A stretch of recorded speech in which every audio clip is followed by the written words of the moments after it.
Vamos conversar com a educadora e psicóloga Ninfa Parreiras, desculpa. Bom dia, Ninfa. Bem-vinda ao Jornal da Rede Alesp, tudo bem? Bom dia, pessoal do Jornal da Rede Alesp. Como vai, Ninfa? Olha, eu queria, esse assunto aqui interessa bastante gente, não só do estado de São Paulo, mas aqui da redação também. Porque quem não tem um filho, tem um sobrinho, né? Essa volta, agora a gente está nas férias, né? Eu até liguei para o meu sobrinho e falei, vamos treinar um pouco de inglês? Isso já tem uma semana, não me respondeu. Férias é para descansar ou vale estudar um pouquinho, Ninfa? As férias são para lazer total. É o momento das crianças distraírem, terem novas rotinas, porque foi um ano difícil para todos. Um ano de distanciamento social, de muito trabalho com os equipamentos, com as tecnologias. E agora é hora das crianças aproveitarem esse verão, mesmo aquelas que estão em casa, né? Jogar, brincar, se distrair no quintal, para quem tem quintal, e recarregar as energias para o ano letivo que vai começar em fevereiro ou em março.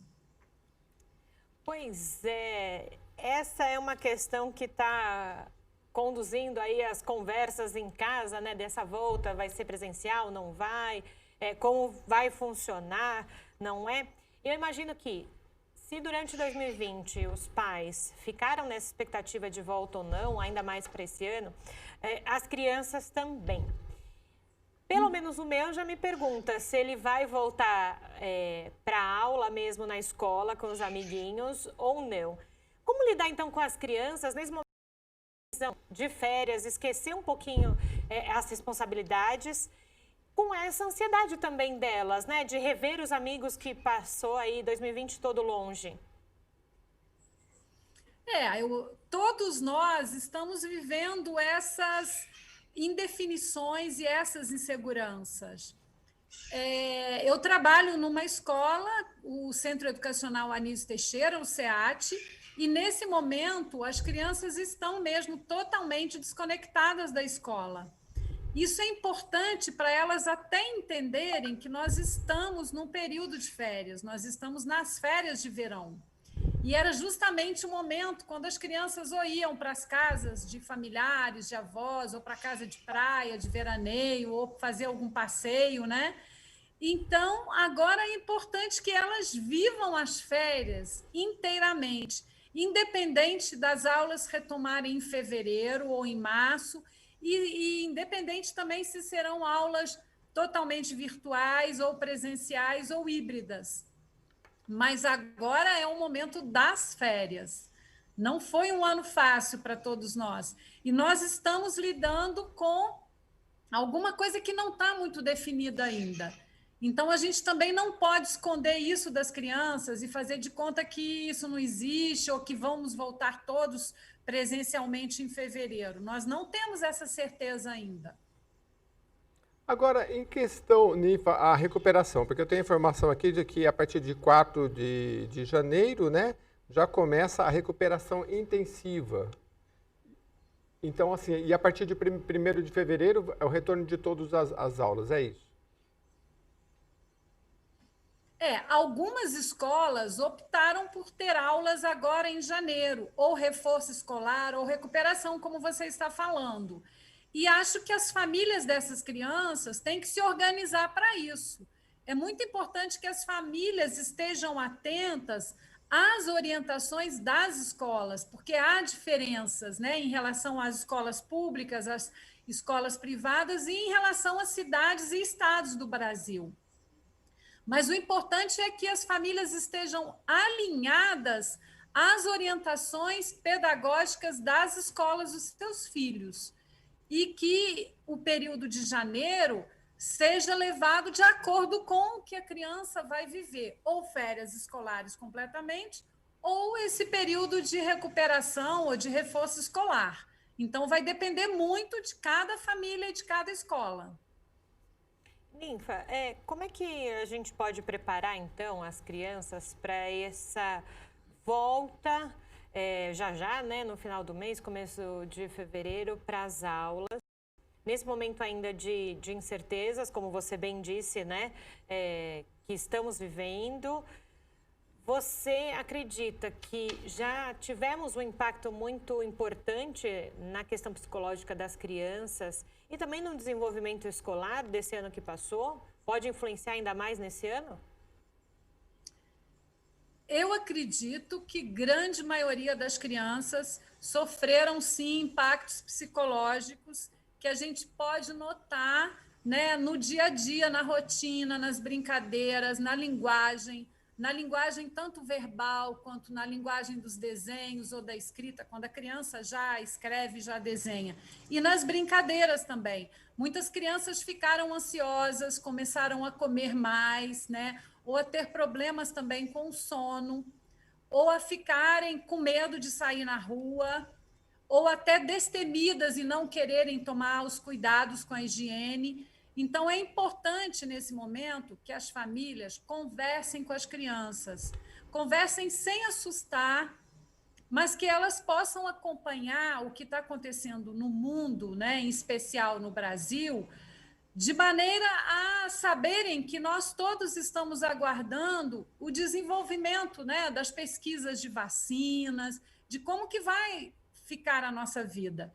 Então, na verdade, nós não temos muitas respostas para dar para as crianças. A gente não deve amedrontá-las, mas também não devemos deixá-las alienadas sem saber o que está acontecendo ao nosso redor. E acho que, nesse momento, é importante que as famílias ofereçam mais do que os equipamentos, né, tecnológicos, mais do que as redes sociais. Ofereçam brinquedos, conversas, leituras, as leituras de obras literárias, de contos folclóricos, contos maravilhosos. Isso tudo coloca a criança em contato com metamorfoses, com transformações, que é o que a gente está vivendo de fato na realidade, né? Então, eu acho que as famílias têm que ficar atentas a esse desenrolar no cotidiano da criança, em relação à linguagem que ela vai apresentar. E certamente a criança deve estar com problema de sono, comendo mais.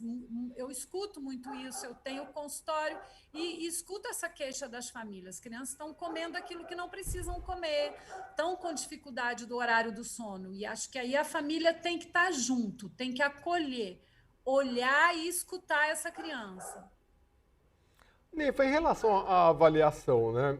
Porque nas aulas presenciais, geralmente se chama os pais e fala, olha, o seu filho não está acompanhando direitinho. Você tem visto isso e qual é a importância de se avaliar, mesmo que remotamente, se essa criança, principalmente na educação infantil, porque cada município tem a sua educação específica, diferente do estado que é mais homogêneo. O que você poderia falar sobre a avaliação? Dificilmente as crianças vão conseguir, com esse trabalho que está sendo feito virtual ou híbrido, atingir os conteúdos, né, e os objetivos pedagógicos de um ano principalmente presencial, né? Então, acho que também as escolas não podem esperar que as crianças sejam avaliadas de acordo com o que era aplicado quando se tinha uma educação presencial física, de contato físico. Então, acho que nesse momento a gente tem que se apegar a conteúdos que não sejam exatamente os mesmos, né? Mas entender que as crianças estão também passando por experiências que vão marcá-las para o resto da vida. E acho que aí também não é ignorar e dizer que 2020 não aconteceu. Aconteceu sim. O ano aconteceu com uma pandemia, com distanciamento social e com milhões de dificuldades, mas também as crianças tiveram outros ganhos, né?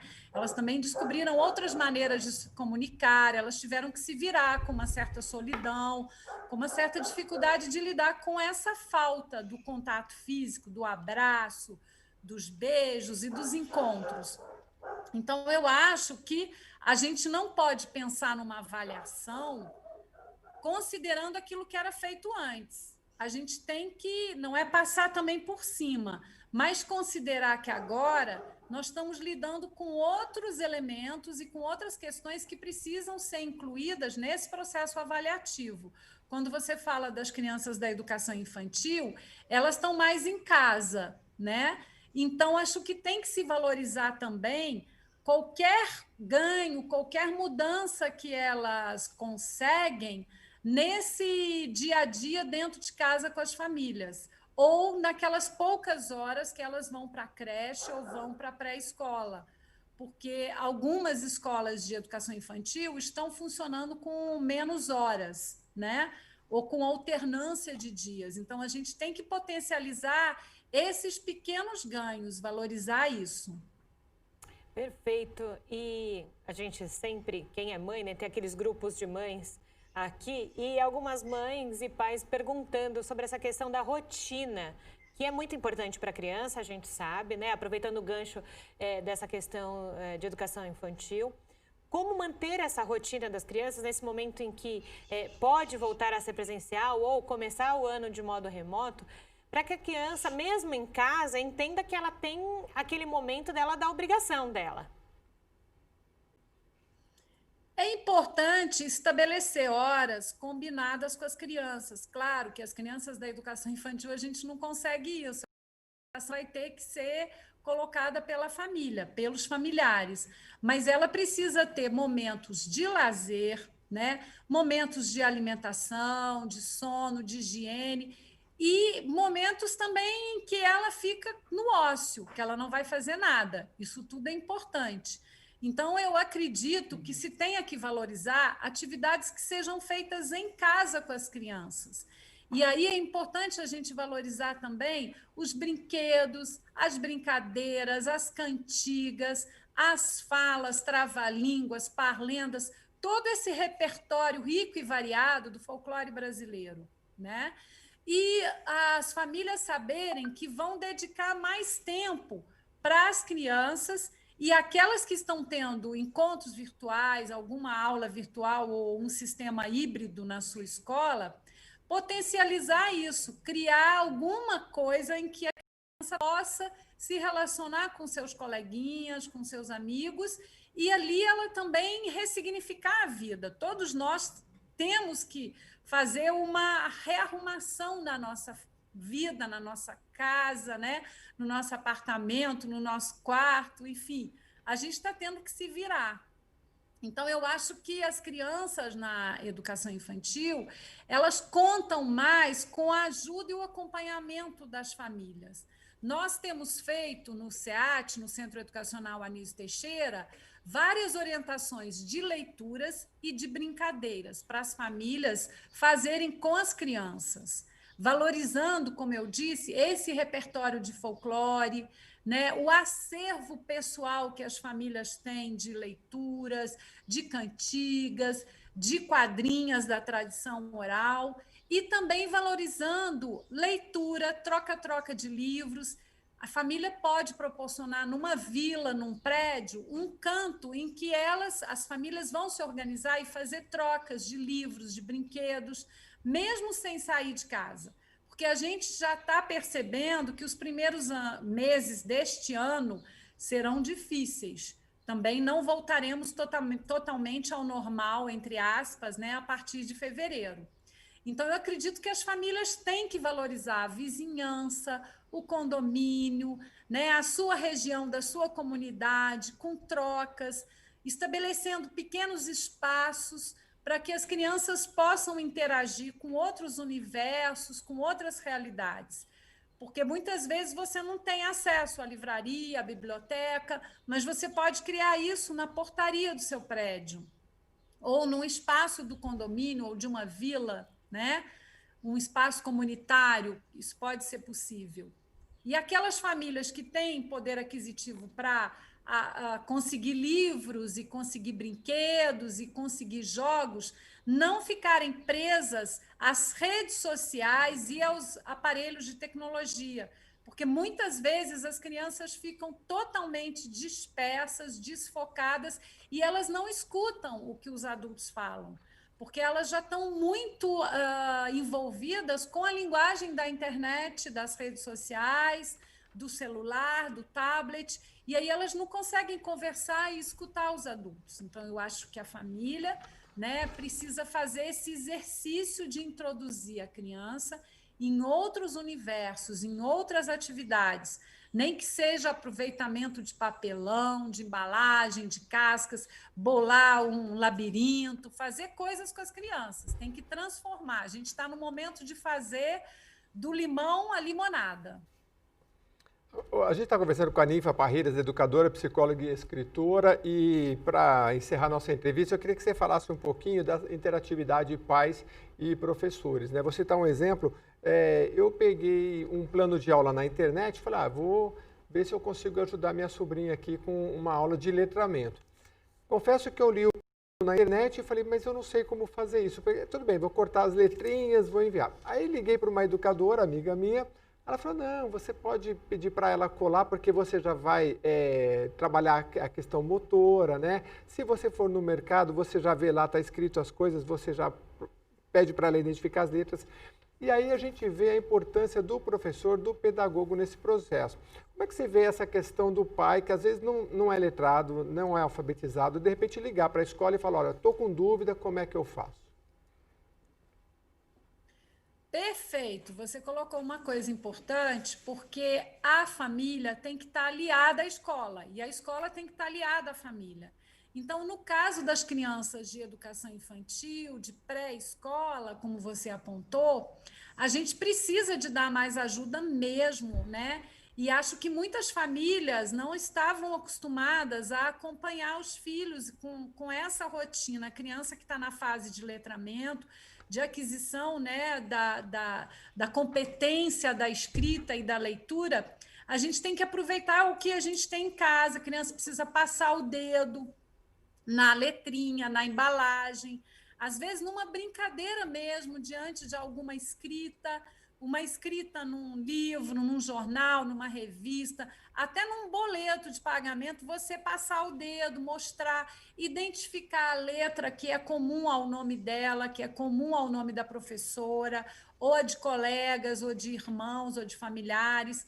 E se a criança tem alguma caixa de brinquedo também, e você reconhece alguma coisa que está escrita, você apontar, brincar com a criança, de repetir os sons, né? Muitas vezes é uma brincadeira que vai fazer esse incentivo e vai cobrir essa lacuna que ficou por causa dela não frequentar a escola.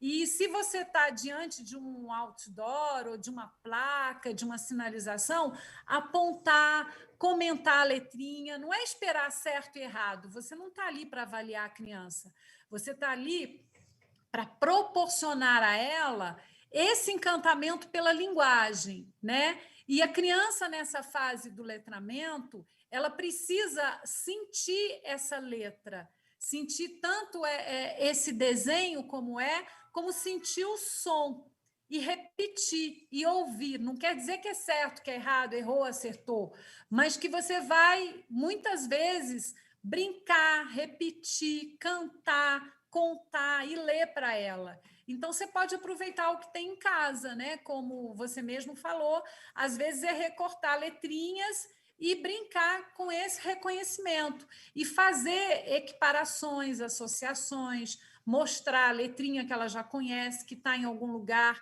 não esperar que ela vai ler de um dia para o outro, né? Mas é como se você estivesse cultivando um terreno para que esse terreno fique fértil. E você vai cultivar por meio de brincadeiras, de interações que envolvam e valorizem o contexto familiar, né, da casa, aquilo que tem na casa. Alguma embalagem haverá de ter, né, algum material impresso, alguma placa na vizinhança, algum sinal, alguma coisa que ela vai ver e você vai dizer, olha lá, tem o L do seu nome, ou o O, que está no nome do avô ou da avó, enfim, você vai brincar com isso, puxando os nomes dessa família, os nomes dos coleguinhas. Às vezes, só de você ficar lembrando qual é o nome dos colegas, né, de toda a turma, você já está fazendo um exercício para o letramento dessa criança, um exercício de literacia, né? como apontam as diretrizes atuais pedagógicas da BNCC. E, às vezes, brincando de contar também, vamos contar quantos limões tem em casa, quantas batatinhas, ou vamos contar quantas moedas. Nessa brincadeira de contar, você está fazendo um trabalho com a matemática também. Ou contar quantos primos, quantas pessoas na família, quantos prédios tem na rua, quantas casas. É esse tipo de coisa que você vai fazendo como se estivesse brincando, mas, no fundo, você está contribuindo para a preparação da criança para ela conseguir, né, de fato, ler, escrever com competência e conseguir também o domínio da linguagem matemática. Muito bem. Ninfa Parreiras, educadora, psicóloga e escritora, muito obrigado mais uma vez pela sua entrevista. Obrigada, pessoal da TV Alesc, um grande abraço, muita imunidade para todos vocês. Obrigada, Ninfa.